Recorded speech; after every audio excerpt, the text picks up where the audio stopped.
C'est bon? Ok. Donc bonjour tout le monde et bienvenue à cette conférence qui s'intitule Getting Around with Google Maps Android API V2. Alors si vous pensez que vous n'êtes pas dans la bonne salle, c'est le moment de sortir. Je vais commencer juste par une petite introduction pour un peu vous présenter qui je suis. Donc je m'appelle Cyril Mottier, vous pouvez me trouver sur Twitter ou aussi sur Google+. En fait, je suis souvent sur les réseaux sociaux parce que je partage beaucoup sur ma passion qui est Android. Donc je suis vraiment un fan de Android en général et même en tant qu'utilisateur mais aussi en tant que développeur, et donc j'hésite pas à partager beaucoup sur les réseaux sociaux mais également sur mon site internet qui s'appelle cyrilmottier.com où vous pouvez retrouver un blog technique. Et donc le fait d'être passionné comme ça m'a valu récemment d'être nommé par Google Google Developer Expert. Donc c'est un statut assez récent chez Google, et donc étant membre de ce statut, je dois d'abord commencer par un petit disclaimer, si je puis dire, qui est que tout ce que je vais dire ici, c'est sous ma parole. Je veux dire, rien n'a été vérifié par Google. Je ne suis pas un employé de Google, et donc si je dis des conneries, c'est simplement moi qui dis des conneries. Voilà, c'est pas Google. Donc ça, c'est ce que je fais sur mon temps, on va dire, personnel, en tant que passionné.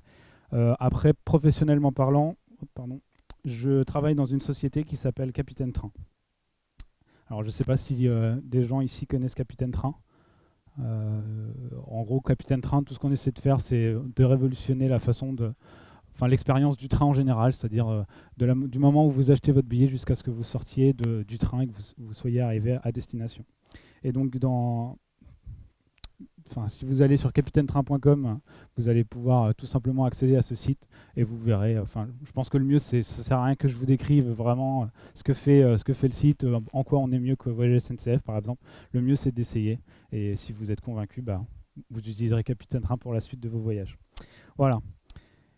Donc là, j'ai parlé de moi. Je suis désolé, je vais continuer un petit peu à parler de moi, mais maintenant plus en rapport avec Google Maps. Parce que j'ai envie de vous raconter une petite histoire, et c'est l'histoire d'une application que j'ai pu développer. Et donc ça a commencé tout simplement par un besoin que j'ai eu. Et ce besoin, c'était de faire une application pour la ville de Lyon, tout simplement, donc à titre personnel, qui permettait de donner la disponibilité des stations ce qu'on appelle les Vélov à Lyon. Donc ça doit être les Biclous ici à Nantes, c'est l'équivalent des Biclous à Nantes. Voilà, vous savez ce que c'est des vélos en libre service. Vous voulez toujours savoir si vous pouvez poser votre vélo ou si vous pouvez en prendre un. Et donc j'ai commencé à créer une application, et j'y ai mis tout mon cœur. Vraiment, elle était magnifique. Vraiment, je l'adorais. J'ai trouvé ça super bien ce que j'avais fait, j'étais fier de moi. Et en fait, elle ressemblait un petit peu à ça.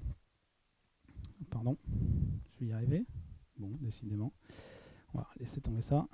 Elle ressemblait un petit peu à ça. Et donc, elle ressemblait même grossièrement à ça, si je puis dire.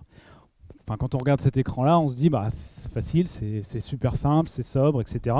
Et donc, lorsque j'ai fini de développer cette application, que j'adorais, encore une fois, je me suis dit que c'était quand même intéressant de faire quelques tests, de donner l'application à quelques utilisateurs et de leur demander ce qu'ils en pensaient. Et donc, mon premier utilisateur, c'est ma femme. Et donc je l'ai fait tester, et voilà ce qu'elle m'a répondu. Alors, normalement, elle ne voulait pas, mais vous gardez ça pour vous. Elle ne voulait pas que je la mentionne, donc j'ai dit John Doe. Voilà, on appellera John Doe ma femme, qui s'appelle Cécile et pas John. Et donc voilà ce qu'elle m'a dit. That's pretty. Donc je suis désolé parce que les slides sont en anglais, donc je ne vais pas essayer de traduire, je ne sais même pas trop ce que j'ai écrit en anglais et si ça se traduit en français. Mais donc en gros, elle m'a dit ça, et donc pretty, donc c'est super, nice, c'est super, et puis à la fin, list of thingy things. Et là, je me suis dit, c'est moins bien. Et bon, je connais bien ma femme, et en gros, elle a été gentille, mais c'est ce qu'elle voulait dire. C'est de la merde. Et donc John Doe Translate, le traducteur de John Doe a un petit peu traduit. Pourquoi c'est nul? C'est tout simplement parce que lorsque je lui ai présenté l'application, je lui ai pas dit ce que ça faisait, et elle s'est dit, c'est juste une liste, mais une liste de quoi? Je ne sais pas ce que ça représente, etc. Et en fait, le problème, c'est quoi? C'est que les listes, c'est tout simplement des widgets graphiques qui n'ont pas vraiment de sens en termes de contexte. Ils sont vraiment, je dirais, ennuyeux, parce qu'on les voit vraiment partout, les listes. Et donc, afficher une liste d'items comme ça, mais qui n'ont pas de sens, n'a pas vraiment d'objectif ou n'atteint pas vraiment l'utilisateur. Et ça ne donne surtout pas un contexte géographique. C'est là que c'est vraiment le problème dans cette application, en tout cas la première phase de l'application, c'est que le contexte géographique était essentiel dans une application où vous devez tout simplement vous positionner sur une carte et savoir où poser votre vélo ou où en prendre un. Et donc, c'est là que les cartes apportent un contexte qui est vraiment très clair sur beaucoup de choses, notamment sur le positionnement des points d'intérêt, mais également sur le positionnement de l'utilisateur de l'application, de vous-même lorsque vous avez l'application entre les mains. Quand vous connaissez les positionnements des points d'intérêt, mais également votre positionnement, vous pouvez potentiellement extrapoler, on va dire, les distances entre tous ces points, ce qui peut encore être une information très utile. Et enfin, une carte apporte aussi une notion de direction. Vous savez où se trouve le nord, où se trouve l'est, l'ouest, le sud. Et donc, si vous souhaitez aller sur un point d'intérêt, eh bien, c'est très simple. Vous regardez sur votre carte et vous savez dans quelle direction vous dirigez. Et donc, tout ça, c'est vraiment l'intérêt d'une carte par rapport à une liste. C'est vraiment qu'elle apporte directement à l'utilisateur un contexte géographique. Et donc, voilà ce que j'aurais dû faire, c'est que j'aurais dû, dès le début, utiliser Google Maps, notamment Google Maps Android et API V2, parce qu'elle m'aurait vraiment sauvé dans cette application. Et donc j'ai commencé à complètement réécrire l'application en utilisant non plus une liste, mais une carte, et je suis arrivé à quelque chose comme ça. Et donc les cartes sont beaucoup plus immersives que les listes en termes de contexte. Et là, ce qui est assez marrant, c'est que si je vous montre juste cet écran-là, sans même... dedans, il n'y a que des lorem ipsum, ça ne veut rien dire. Vous comprenez directement que c'est des cartes. C'est une carte, pardon, avec des points d'intérêt, la position de l'utilisateur, etc. Et vous pouvez vous positionner dans cet espace-là. Et donc vraiment, il ne faut pas hésiter à utiliser les cartes. Et c'est pour ça que je suis là aujourd'hui. C'est pour vous expliquer un peu ce qu'on peut faire avec Google Maps Android API V2. Alors je pense, ce qui est intéressant quand même, c'est de savoir ce qu'on peut faire avec cette nouvelle API. Pourquoi je suis venu là aujourd'hui, c'est notamment pour vous expliquer l'API V2. Pourquoi V2? Parce qu'en fait, qui dit V2, c'est qu'il y avait une V1 auparavant. En fait, elle n'avait pas le nom de V1, elle s'appelait Google Maps External Library, donc elle avait un nom complètement différent, elle avait une architecture complètement différente. Globalement, je ne reviendrai pas énormément dessus, je veux juste en parler rapide dans ce slide. Pourquoi je ne reviendrai pas dessus? Parce que V2 a gagné, mais haut la main. La V1, elle avait énormément de limitations. Vous ne pouviez avoir qu'une carte par process. Vous ne pouviez avoir en fait, vous deviez être dans une map activity. Donc, c'était vraiment très gênant. Et donc, tout ça a été supprimé avec V2 qui apporte d'autres fonctionnalités supplémentaires, notamment le map fragment. Donc, on y reviendra un petit peu par la suite. Et puis, surtout, aucune de ces limitations n'était présente et des fonds de carte vectorisés et non pas à base de bitmap. Donc, une scalabilité beaucoup plus intéressante d'un point de vue graphique. Et donc, c'est ce qui a valu tout simplement à V1 d'être déprécié presque dès la sortie de la V2. Donc maintenant, vous ne pouvez plus créer une application en utilisant l'ancien framework Google Maps. En fait, vous pouvez encore en créer, mais vous devrez utiliser une clé qui a été générée avant mars 2000. Je crois que c'était mars 2013, si je ne me trompe pas. Voilà, donc vraiment maintenant, ne regardez même plus API V1, elle est vraiment dépréciée. Si vous souhaitez intégrer des cartes dans votre application Android, regardez directement sur la version 2. Un autre avantage de la V2 par rapport à la V1, c'est que son API est vraiment très simple à prendre en main, contrairement à la V1. Alors je ne sais pas si dans la salle, il y en a qui avaient utilisé un petit peu la V1, ce que je n'ai pas demandé. La V1 avait des notions, on va dire, ou des objets qui étaient un petit peu bizarres, tels que les Itemized Overlay, les My Location Overlay, tout ça, c'était vraiment très bizarre quand on venait du développement Android, parce que ça n'avait rien à voir avec ce qu'on pouvait trouver dans le SDK. Et alors que l'API V2, elle, est beaucoup plus simple, beaucoup plus facile d'accès. Et donc pour vous présenter un petit peu tout ça, je vais vous montrer ce qu'on peut faire. Alors quand vous souhaitez intégrer une carte, alors vous arrivez à lire, j'espère, parce que du coup je pensais que l'écran serait un peu plus grand. Quand vous souhaitez intégrer une carte dans votre application Android, vous devrez majoritairement suivre toujours ce pattern-là. Et ce pattern, il consiste en, on va dire, deux parties.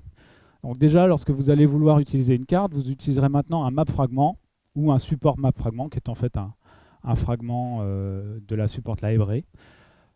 Dans l'activité qui va utiliser ce fragment, eh bien, tout simplement, vous setez une content view qui a dedans un tag fragment, donc qui sera ce map fragment, et vous appelez une méthode qui s'appellera, enfin vous pouvez donner le nom que vous voulez, mais globalement ce qu'on fait en général, c'est setup map if needed. Donc cette méthode, qu'est-ce qu'elle va faire? Comme son nom l'indique, elle va tout simplement préparer la carte si nécessaire. Et qu'est-ce que c'est le si nécessaire?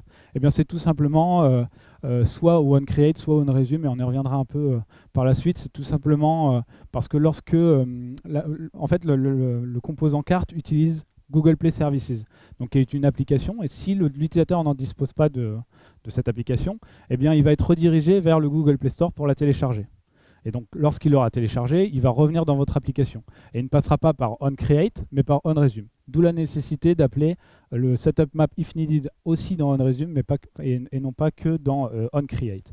Et dans ce setup map if needed, bah, vous regardez tout simplement si l'objet mmap, qui est en fait un objet de type Google Maps, qui est, on va dire, l'objet sur lequel vous allez agir pour interagir avec la carte, eh bien, s'il est nul, c'est qu'il n'a pas été instancié, donc vous essayez de le récupérer. Et si vous arrivez à le récupérer, eh bien vous pouvez l'initialiser pour la première fois. Et donc c'est dans cette méthode-là où j'ai laissé un petit to-do qu'on va rajouter toute l'initialisation de la carte. Donc l'ajout de marqueurs, etc., etc.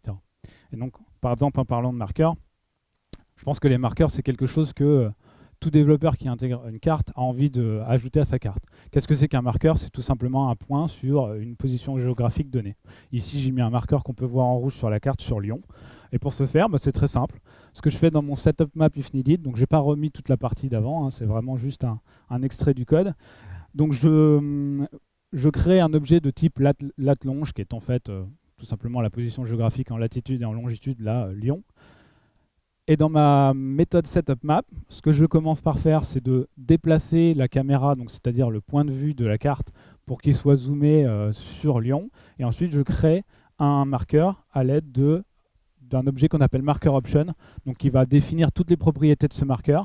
Ici, je lui donne plusieurs propriétés, notamment sa position qui est Lyon, son titre qui est Lyon, son sous-titre qui est la Cité des Lumières, parce que vous connaissez sûrement Lyon pour ça, et une icône qui est ici l'icône tout simplement par défaut du SDK de couleur rouge. Et lorsque je fais ça, voilà ce qui se passe sur la carte. Et en plus, quelque chose qui n'était pas disponible depuis la V1, si je clique sur le marqueur, automatiquement, vous allez récupérer une petite bulle comme ça d'infos qui va afficher le titre et le snippet. Donc ça, c'est vraiment un des gros ajouts, par exemple, de la V2 par rapport à la V1, c'est que vous n'avez rien à faire pour afficher cette petite pop-up, alors que sur la V1, c'était la croix à la bannière juste pour afficher juste une petite pop-up. Et surtout, ça permet d'unifier les comportements de toutes les cartes à travers les applications. C'est-à-dire qu'avant, les gens devaient tous recréer leur truc et on avait à chaque fois une bulle qui n'avait jamais la même apparence, jamais le même comportement. Des fois, il fallait cliquer à l'extérieur pour la fermer. Des fois, il y avait une croix en haut à droite. Donc, c'était assez compliqué.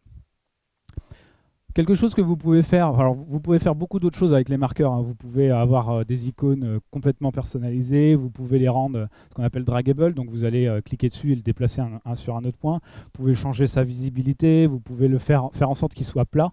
Alors plat, l'avantage c'est quoi? C'est que si vous allez commencer à tilter, donc ce qu'on appelle tilter, c'est en gros descendre la caméra, non pas zoomer, sur Google Maps c'est les deux doigts comme ça vers le haut ou vers le bas. Donc c'est-à-dire qu'on va, je ne sais pas trop comment le dire en français, mais en gros on va descendre la caméra pour voir plus sur l'horizon. Voilà. Et donc lorsque vous avez un marqueur qui est flat, et bien du coup lui il va quand même être collé à la carte. Donc même si vous le tiltez, il restera complètement à plat vis-à-vis de la carte. Vous pouvez voilà, changer complètement la bulle, enfin si vous n'aimez pas la bulle, etc., vous pouvez tout changer. Enfin, beaucoup de choses en tout cas. Une autre chose qui est possible depuis avec la V2, c'est de dessiner directement sur la carte. Et pour ce faire, vous avez en fait trois, on va dire, formes de base. La première, c'est la ligne, ce qui s'appelle polyline. Pourquoi c'est pas simplement une ligne? C'est qu'en fait, vous mettez plusieurs points et donc la ligne va suivre tous les points de contrôle que vous avez ajoutés. Vous pouvez également utiliser ce qu'on appelle un polygone. Donc c'est en fait une polyline mais fermée. Donc en fait, c'est voilà, un polygone en français. Et enfin, un polygone un peu spécial, on va dire avec des points de contrôle infinis, ça serait un cercle. Donc ça a été rajouté un petit peu récemment. Vous pouvez dessiner un cercle à l'écran. Alors pour vous montrer un peu ce qu'on peut faire, j'ai fait une tête de Mickey sur Lyon avec des cercles. Voilà ce que je fais dans setup map if needed. Je fais add circle. Alors, la méthode est quand même assez explicite. Et dedans, je récupère, je récupère une circle option. Donc là, vous pouvez voir d'ailleurs, il y a une petite particularité, c'est que je réutilise mon objet circle option. Et je vous expliquerai pourquoi c'est possible. Et en fait, c'est vraiment, faut comprendre un peu comment marche Google Maps pour comprendre que ça n'a aucune incidence sur le résultat de la carte. Et donc ce circle option, qu'est-ce que je lui donne comme information? Tout simplement son centre, son rayon en mètres, la largeur en pixels du trait et la couleur du trait. Ici rouge, la largeur en pixels c'est 4 dp au final, puisque je multiplie 4 par la densité actuelle du terminal. Et donc voilà ce que ça donne à l'écran. Donc très très simple, encore une fois, avec une API vraiment très très compréhensible. Ce que vous pouvez faire également, c'est ajouter ce qu'on appelle des ground overlays. En gros, c'est coller une image sur une carte à une position donnée. C'est par exemple très pratique si vous avez un fond de carte personnalisé. En gros, je sais pas, vous êtes sur un site géographique donné et puis vous trouvez que Google Maps a des informations intéressantes, mais pas toutes les informations. Vous avez des informations que Google Maps n'a pas. Vous pouvez coller votre image sur la carte et Google Maps va l'afficher. Et donc pour ce faire, encore une fois ici, je me déplace donc sur Newark, à côté de New York, encore une fois, l'API est quand même très très simple. J'ai envie d'ajouter un Ground Overlay, j'utilise l'application Add Ground Overlay avec, encore une fois, New Ground Overlay, et je lui set ces options qui sont l'image que je souhaite afficher, l'encre. Donc l'encre, en fait, c'est à partir de quel point la position va être utilisée. Quand je dis 0, 1, en gros, c'est 0 sur X, ça sera ici, quoi. 0 sur X et 1 sur Y, ça sera là, pardon. Et enfin, je positionne cette image géographiquement. Donc je dis qu'elle sera, l'encre sera en fait Newark et que cette image fait en fait 8600 mètres en largeur et 6500 mètres en hauteur. Voilà. Et enfin un dernier, je veux dire pour finir un peu cette partie d'introduction sur les possibilités de Google Maps. Il y en a beaucoup d'autres, mais je voulais vraiment vous présenter les concepts de base. Le dernier concept, c'est le tile overlay. Alors là, ce que je vous ai présenté, c'est juste afficher une image sur un site donné. Mais imaginons que vous n'aimiez pas du tout ce que fait le fond de carte Google Maps. Et bien, en fait, le nouveau Google Maps Android API V2 vous permet de dire je ne veux plus du tout ton fond de carte, je vais faire mon fond de carte tout seul à base de tiles, j'ai mes tiles. Là, par exemple, ce que j'ai fait, c'est les tiles de la Lune. Donc, il suffit tout simplement de suivre un petit peu la façon de Google pour faire des tiles, c'est-à-dire que chaque tile est divisé en 4 tiles et ainsi de suite. Chaque tile est toujours, c'est récursif comme ça. Et donc vous utilisez ça et vous pouvez afficher votre propre fond de carte dans votre application juste en utilisant Google Maps Android API V2. Avant, il fallait faire tout ça soi-même, c'était vraiment très compliqué. Là, vous n'avez rien à faire. Google Maps va s'occuper de réutiliser les tiles. Dès qu'elles sortent à l'écran, il va les recycler. Il n'y a aucun problème, c'est vraiment super pratique. Et donc, encore une fois, comment faire? Vous créez vous souhaitez ajouter un tile provider, donc vous faites add tile provider qui donne un tile provider, et ce tile provider il est un petit peu spécial, c'est que c'est un URL tile provider, c'est-à-dire qu'il va aller chercher sur internet, vous lui donnez tout simplement une URL et il va aller chercher la tile associée à cette URL. En l'occurrence ici sur google.moon, donc c'est une fausse adresse, je vais remplacer le niveau X, Y et zoom et je vais récupérer cette image et je vais la donner en fait à Google Maps. Donc voilà quelques API ou en tout cas quelques fonctionnalités qui sont disponibles dans l'API V2. Il y en a vraiment beaucoup d'autres, mais c'est en gros les plus importantes. Donc en fait, moi, l'objectif de cette présentation, c'est de surtout vous expliquer comment marche Google Maps, parce que tout ça, c'est beau sur le papier, ça fonctionne bien, mais je pense que c'est intéressant de savoir comment ça fonctionne pour vraiment comprendre jusqu'où vous pouvez aller. Et donc j'ai fait vraiment une partie 2 qui s'appelle Deep Dive into the Internals, donc vraiment comprendre comment Google Maps fonctionne, parce que pour moi, c'est quelque chose de très très très important.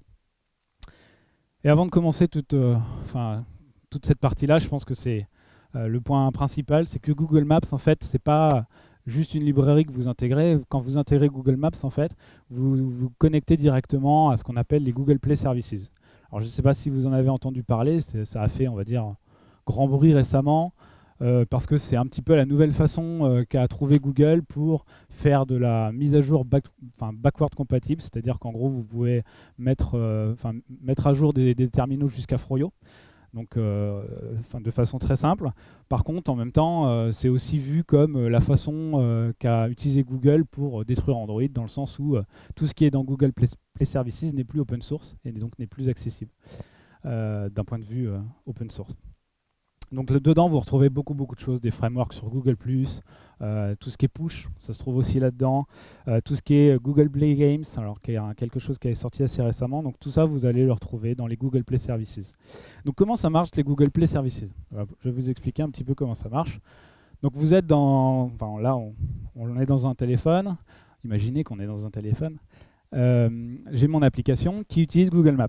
Donc qu'est-ce qu'elle va faire? Eh bien, elle va intégrer un jar, en gros, enfin, qui est un projet, une dépendance Android. Donc elle va intégrer un jar qui est en l'occurrence ici le jar de Maps API, qui contient également toutes les choses en relation avec Google+, le push, etc. Et lorsque vous allez, je ne sais pas, par exemple, ajouter un marqueur, eh bien votre application va discuter avec ce jar qui, lui, va directement discuter avec une autre application qui est en fait automatiquement mise à jour par votre Android, qui est ce qu'on appelle le GMS Service. GMS pour Google Mobile Service, donc c'est le vieux nom de Google Play Services. Ils n'ont pas voulu l'appeler GPS parce que c'était déjà pris. Mais en gros, GMS, Google Play Services, c'est la même chose. Et donc l'avantage, c'est quoi? C'est que cette application-là, eh bien, tout simplement, vous pouvez la mettre à jour en fait, via le Play Store. Vous allez récupérer une nouvelle version. Enfin, vous n'avez rien à faire en fait, c'est ça qui est intéressant, c'est que Google, le Play Store s'en occupe tout seul. Dès qu'une nouvelle version des Google Play Services est disponible, il va forcer cette mise à jour sur tous les terminaux Android. Et donc vous allez automatiquement vous retrouver dans votre application avec les fixes, par exemple s'il y a eu des fixes, ou les nouvelles fonctionnalités disponibles directement sans avoir à republier votre application. En fait, ce n'est pas tout à fait vrai, c'est-à-dire que vous allez récupérer les fixes, mais vous n'allez pas avoir accès aux nouvelles API. Bien sûr, puisque vous n'avez pas pu les utiliser parce que vous n'aviez même pas notion qu'elles existaient. En fait, si vous souhaitez utiliser des nouvelles API, eh bien, vous allez devoir republier votre application en intégrant la nouvelle version du jar Maps API. Alors donc vous republiez cette application-là, vous la redéployez et vous avez automatiquement accès aux nouvelles fonctionnalités de la nouvelle version de Google Play Services.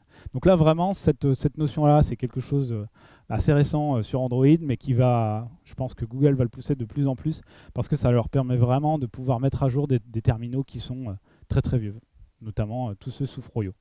Et surtout, ça permet de corriger des bugs dans des applications qui ont été installées, qui sont potentiellement plus mises à jour par leurs développeurs.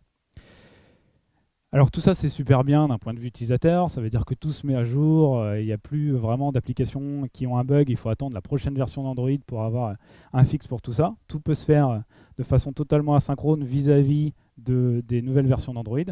Par contre, ça veut dire que, en gros, vous commencez à jouer entre processus, à jouer avec des objets qui ne sont pas les vôtres, etc. Et donc c'est pour ça que dans le framework, si vous regardez bien, tout est parcelable. Alors la notion de parcelable, c'est en gros l'équivalent de serializable pour Android. C'est juste, alors après, qu'on aime ou qu'on n'aime pas, c'est censé être plus performant que la sérialisation Java. Par exemple, ici, si je regarde Marker Option, qu'on zoome un petit peu dessus, on se rend compte que ça implémente une classe un peu spéciale, qui est cette fameuse classe parcelable. Ça veut dire quoi? Ça veut dire que Marker Option peut être sérialisé pour être donné, on va dire, ou en tout cas envoyé à une autre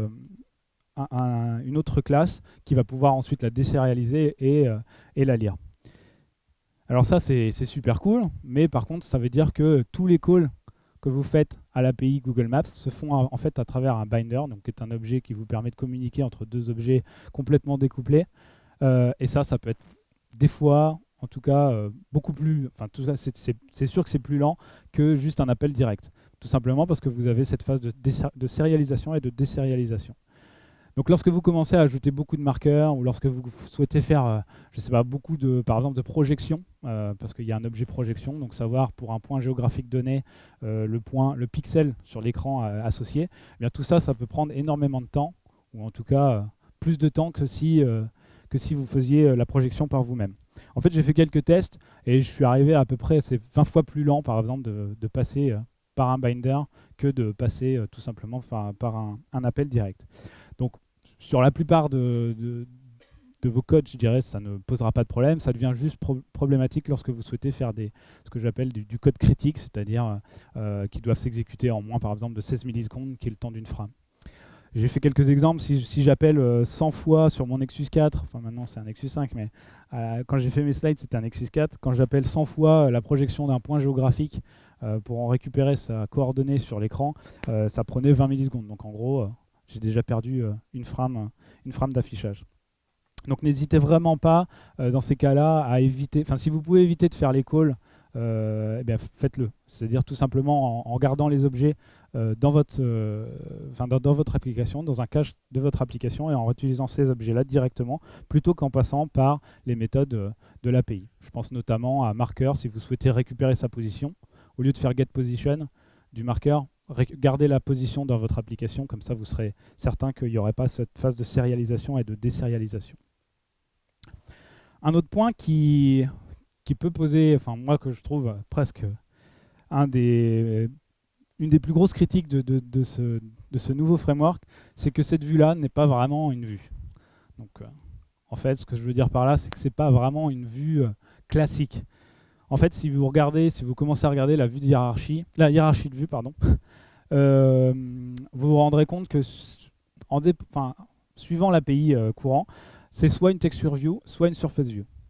Alors je ne sais pas si vous connaissez ces deux classes-là, elles sont un petit peu spéciales. Ce n'est pas des vues normales dans le sens où elles n'utilisent pas du tout le système de rendering, donc le système d'affichage classique des vues sur Android. Il n'y a pas de notion de canvas, il n'y a pas de notion d'invalidate, etc. Lorsque vous utilisez une texture view ou une surface view, c'est à vous de dessiner à la main à l'écran. Et c'est à vous de définir le framerate. Vraiment, c'est à vous de tout faire. Et donc donc déjà, la surface view, elle pose pas mal de problèmes, notamment avec des problèmes de clignotement d'écran noir. Donc ça, c'est tout simplement parce que la surface view est designée un petit peu bizarrement, c'est-à-dire qu'elle fait un trou dans la hiérarchie de vue jusqu'à la window pour afficher ce qu'il y a dans la window, donc c'est très compliqué. C'est pour ça que depuis l'API 16+, l'API utilise maintenant une texture view qui est beaucoup plus intéressante dans le sens où elle peut être animée, par exemple, contrairement à une surface view, vous ne pouvez même pas animer. Si vous l'animez, vous allez avoir un écran noir. Alors qu'une texture view peut être animée avec, par exemple, le nouveau framework d'animation. Et donc, comme je vous disais, ça pose beaucoup de problèmes, on va dire, d'un point de vue raisonnement développeur. Pourquoi? Parce que vous n'avez plus du tout la possibilité de dessiner directement sur la carte. En gros, il faut considérer que la carte, vous n'y aviez pas accès. Ça veut dire que, par exemple, vous n'avez pas de méthode draw sur la carte, comme vous pouviez l'avoir sur la version 1. Ça veut dire également que tout ce que vous dessinez, globalement, ce ne sont pas vraiment, ce ne sont pas du tout des instructions de dessin que vous envoyez, c'est tout simplement des copies de ce que vous souhaitez afficher. Par exemple, si vous souhaitez afficher une vue personnalisée dans une carte, en fait, ce que vous allez afficher, c'est un snapshot de votre vue. Et donc, ça veut dire quoi? Ça veut dire qu'aucun système de rafraîchissement automatique de la hiérarchie de vue ne peut fonctionner. Par exemple, si vous cliquez sur une image qui est censée un bouton. Imaginons qu'on place un bouton sur une carte. Normalement, lorsque vous appuyez sur un bouton, il est censé changer de couleur ou en tout cas montrer à l'utilisateur un certain retour pour le notifier que l'appui a bien été pris en compte. Et bien en fait, tout ça, ça ne sera pas possible. Tout simplement parce que sur quoi vous appuyez, ce n'est pas du tout la vue, c'est une copie de la vue.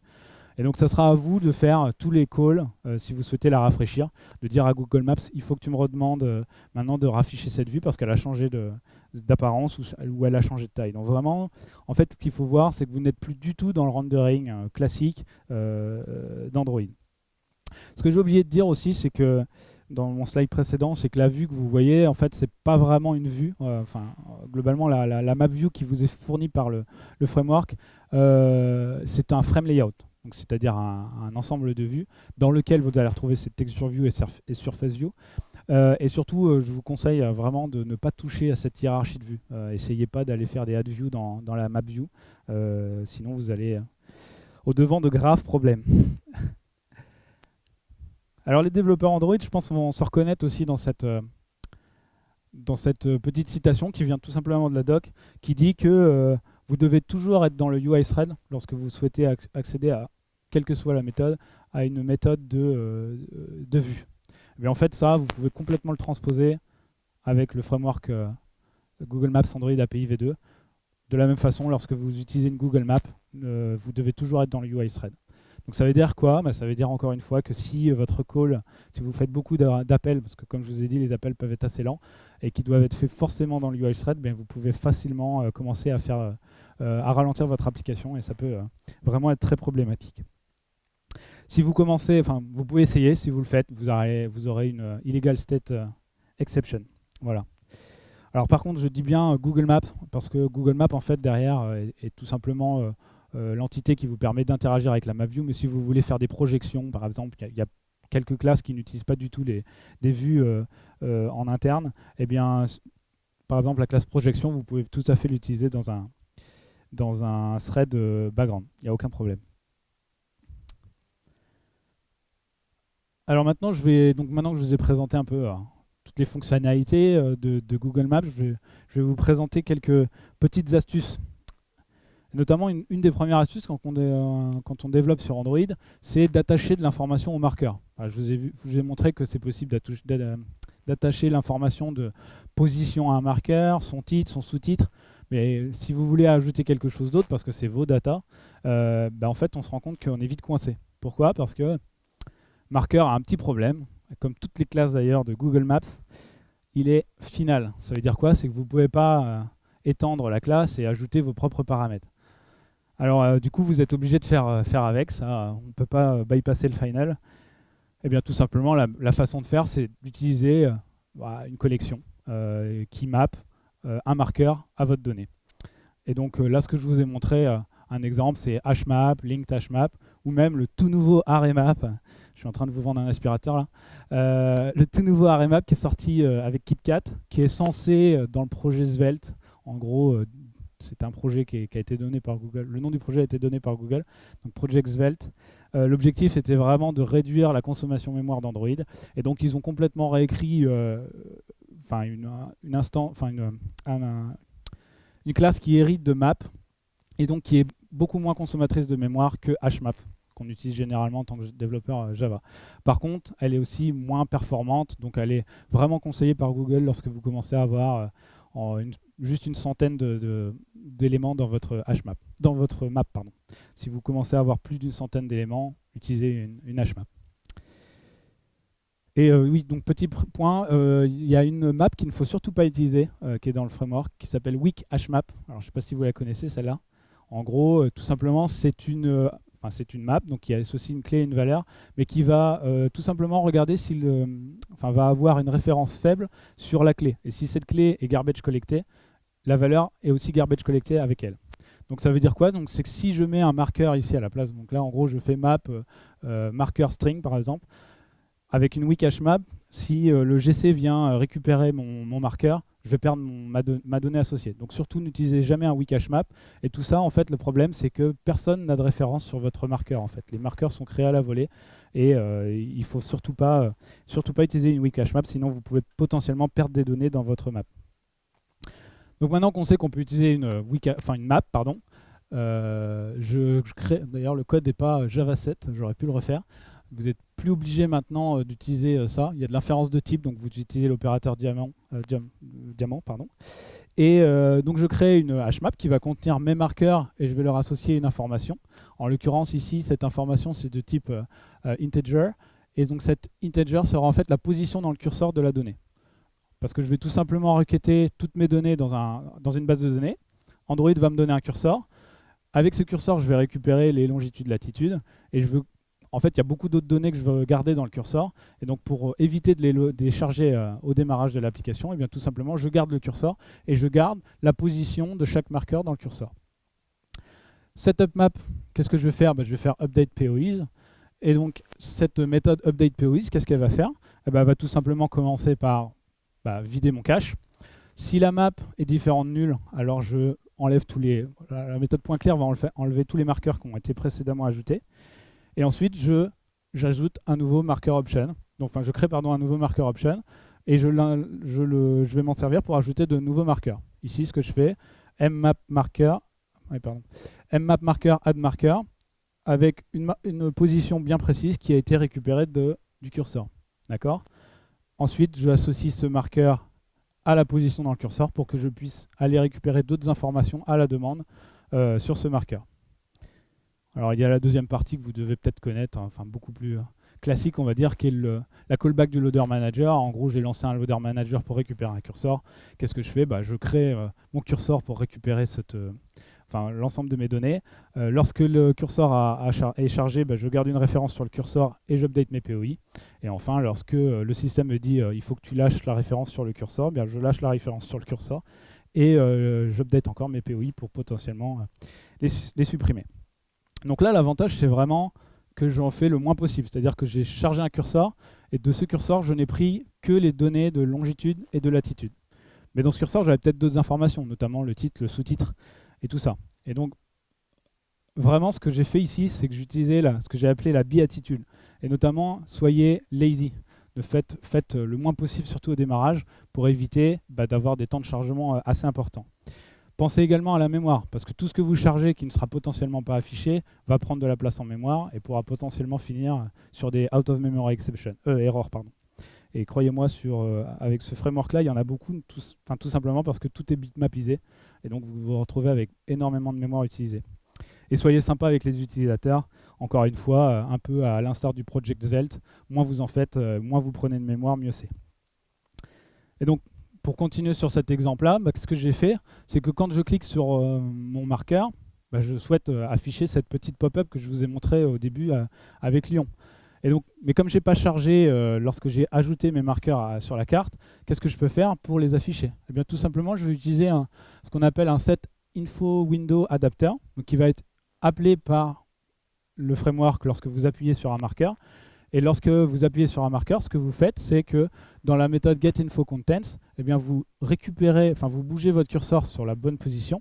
Et c'est à ce moment-là, et ce moment-là uniquement, que vous récupérez le titre de votre marqueur et son sous-titre, et que vous lui associez tout simplement en faisant marqueur.setTitle et marqueur.setSnippet. Ça veut dire quoi ça? C'est vraiment que j'ai été très lazy ici parce que, par exemple, si j'avais 10 000 points sur la carte, je n'ai pas eu à charger 10 000 titres et 10 000 sous-titres. Je les charge uniquement lorsque l'utilisateur appuie sur le marqueur. Donc vraiment au dernier moment. Donc ça, c'est quelque chose qu'il ne faut pas hésiter à utiliser. En termes de performance, sur 10 000 points peut-être, mais sur, on va dire, 1000 points ou 500 points, vous ne gagnerez pas énormément. Par contre, en termes de mémoire, vous aurez une empreinte mémoire beaucoup moins importante. Quelque chose qui est intéressant aussi avec... en UI en général, c'est d'animer les transitions. Lorsque vous passez d'un état A à un état B, en général, en tout cas quand je regarde la nature autour de moi, ça ne se fait pas de façon discrète. Ce n'est pas un objet qui bouge et qui se téléporte à un autre endroit. Il faut que ce soit animé. Donc ne faites pas passer de cet état-là à cet état-là, ça ne se passe pas comme ça, en un flash. Ça se passe plutôt comme ça, je dirais. Le marqueur va se déplacer. Alors comment faire ça? Eh bien, en fait, Google Maps n'a pas vraiment, le framework n'a pas du tout même, je dirais, de support pour les animations. Donc ça veut dire quoi? Ça veut dire qu'il faut le faire tout seul. Alors comment on peut faire? Est-ce que vous avez une idée? Ouais, alors en gros c'est ça, tracer une ligne et puis changer la position de ce marqueur, du marqueur à animer pour qu'il suive cette ligne et rappeler tout le temps la même, en gros changer sa position sur cette ligne pour qu'il suive cette ligne de façon linéaire. Alors ça peut se faire comment? Il y a plein de méthodes. Vous pouvez utiliser un handler et puis vous repostez un événement qui va rechanger la position du marqueur et jusqu'à ce qu'il arrive à sa position finale. La seule chose problématique avec ça, c'est que vous êtes en train de réinventer la roue en fait, parce que si vous utilisez le tout nouveau système d'animation basé sur les propriétés qui a été introduit avec Honeycomb, c'est beaucoup plus simple. Vous demandez au système d'animer le marqueur de telle position à telle position et il va s'en occuper tout seul. Alors vous devez quand même faire quelques petites choses qui ne sont pas fournies avec le framework. Notamment, vous devez créer ce qu'on appelle un type évaluateur, qui va être exactement, en gros, l'objet qui va former cette ligne entre le point de départ et le point d'arrivée, et qui va interpoler chaque position en fonction d'une fraction qui sera entre 0 et 1 ici. Et donc on doit retourner un nouvel objet longitude-latitude qui sera sur cette ligne et sur lequel le marqueur va se déplacer. Alors comme vous le savez, la Terre n'est pas plate, contrairement à la carte. C'est-à-dire qu'il y a un point où en fait vous passez d'une latitude je me trompe toujours, ou longitude, pardon, moins 180 à 180. Donc vous devez gérer ce cas-là. Tout simplement, lorsque vous allez animer de moins 180 à 180, vous ne souhaitez pas que l'animation se fasse tout autour de la Terre. Vous souhaitez que ça passe à travers ce qu'on appelle le méridien 180. Et donc, c'est juste que ce qu'on fait ici, en gros, ce qu'on essaie de regarder, c'est que le marqueur se déplace le moins possible. Voilà ce que je fais ici. Donc, je calcule le delta. Si le delta il est supérieur à 180, alors je change ma valeur de fin.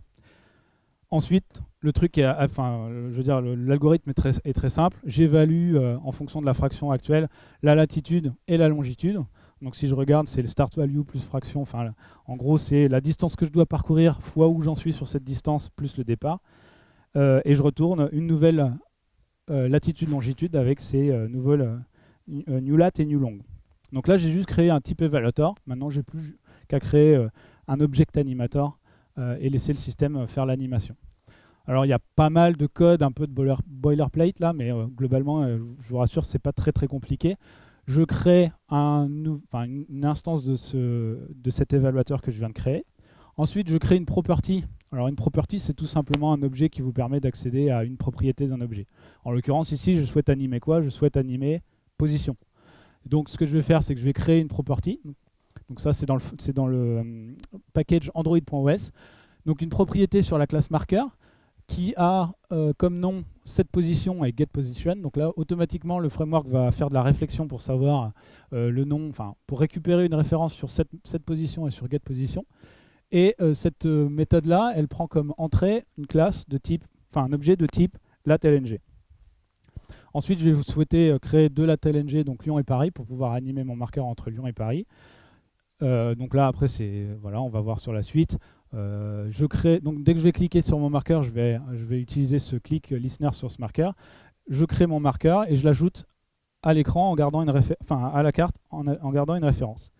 Et maintenant, tout le code intéressant, on va dire, se passe dans le click listener sur le marqueur.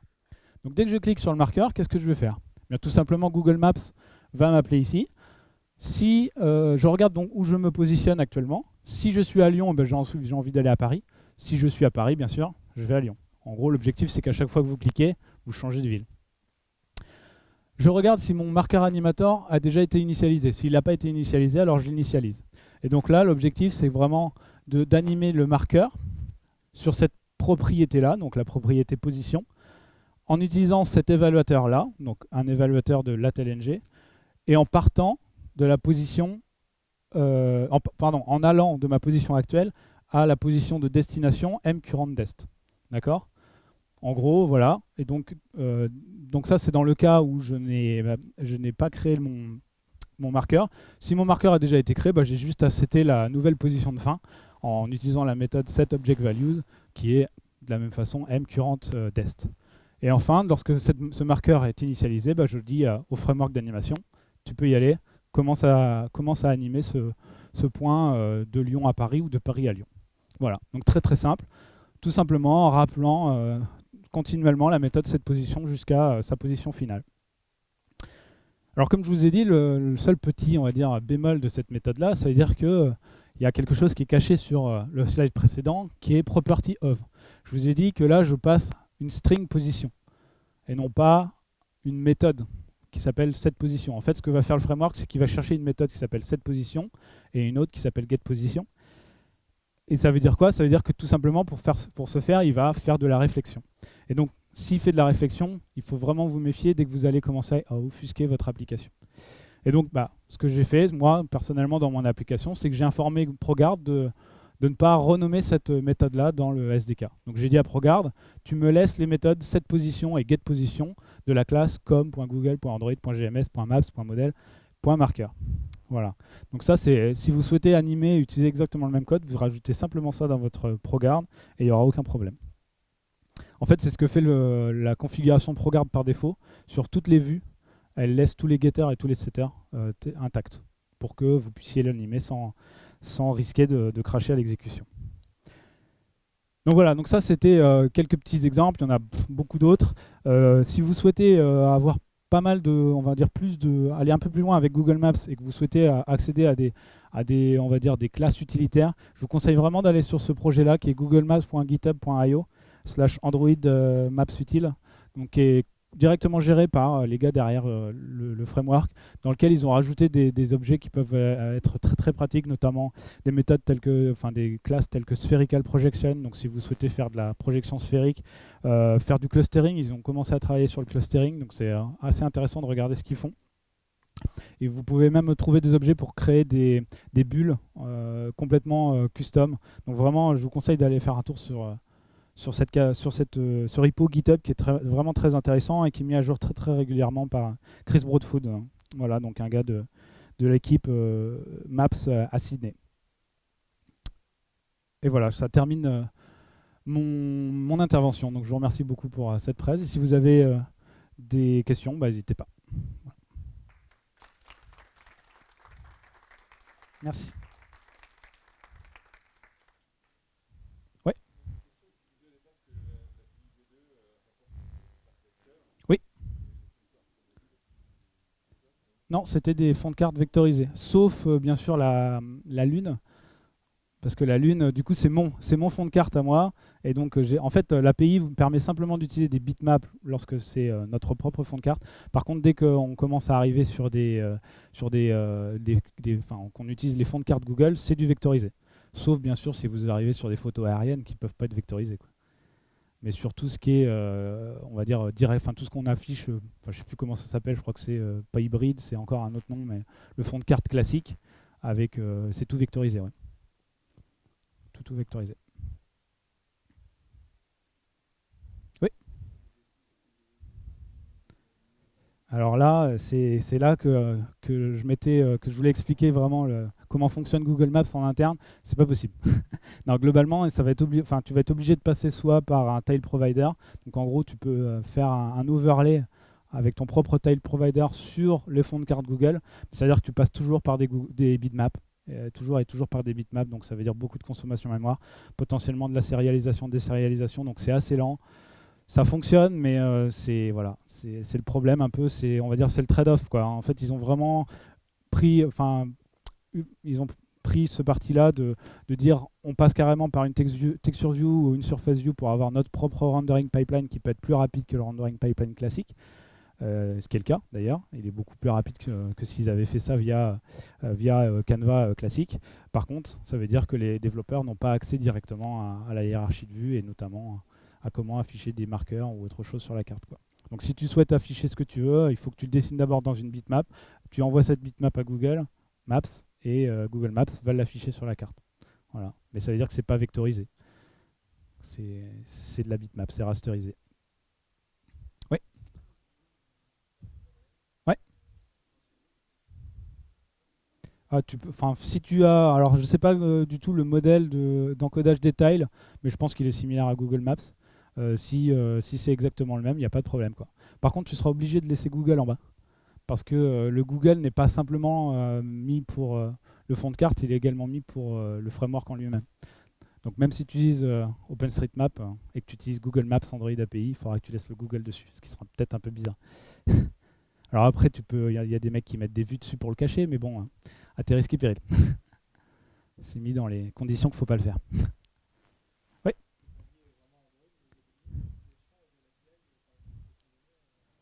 En gros, est-ce qu'il y a des API cachés?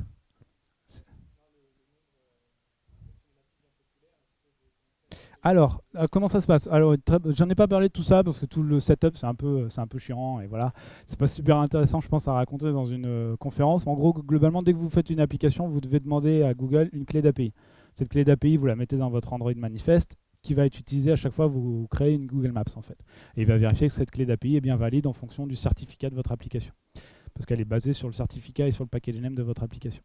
Et donc ça veut dire que globalement, il n'y a aucun quota de la part de Google, mais globalement ça veut dire que Google sait parfaitement que lorsque une application demande, je sais pas, un fond de carte donné, c'est pour une application bien précise. En tout cas, elle est bien connue de la part de Google.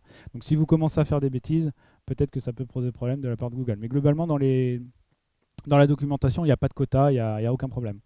Et de toute façon, par exemple, il y a des applications comme Foursquare qui l'utilisent. Ils n'ont jamais été bridés ou bloqués par Google de ce côté-là, quoi. Mais c'est vrai que c'est à savoir. En tout cas, il y a bien une connaissance de Google, de l'application qui utilise Google Maps. C'est bien connu. Plus d'autres questions? Ok, bah. Oui.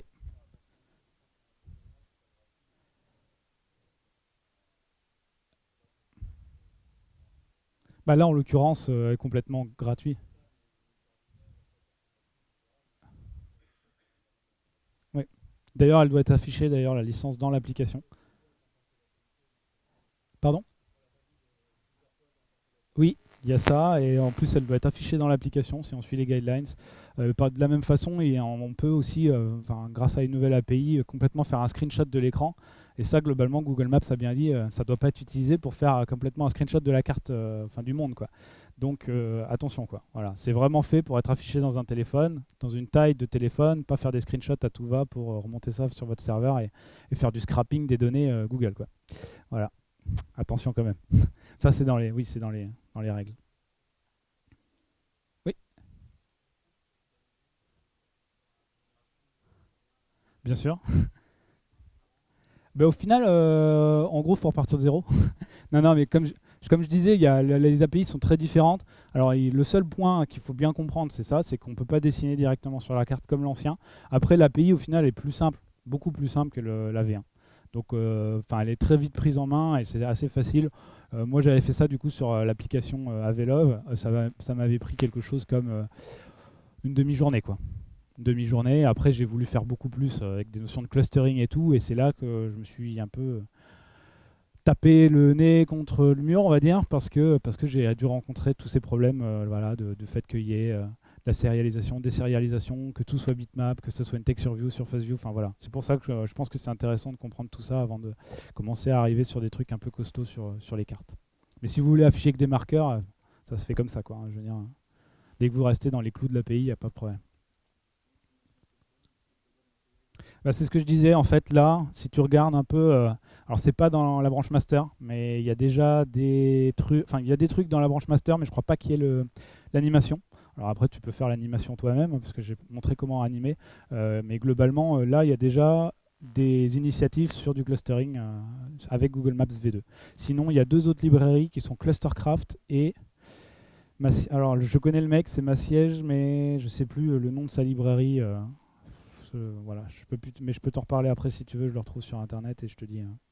Enfin, à moins que. Attends, hop, si ça t'intéresse, Massiège Gorski.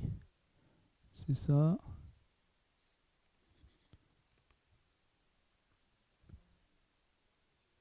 Ouais, c'est ça. Donc il a fait d'ailleurs une conférence à DroidCon. Hop, là c'est pas ça. Oh, super, merci Cyril. Bon, c'est un peu nul ça.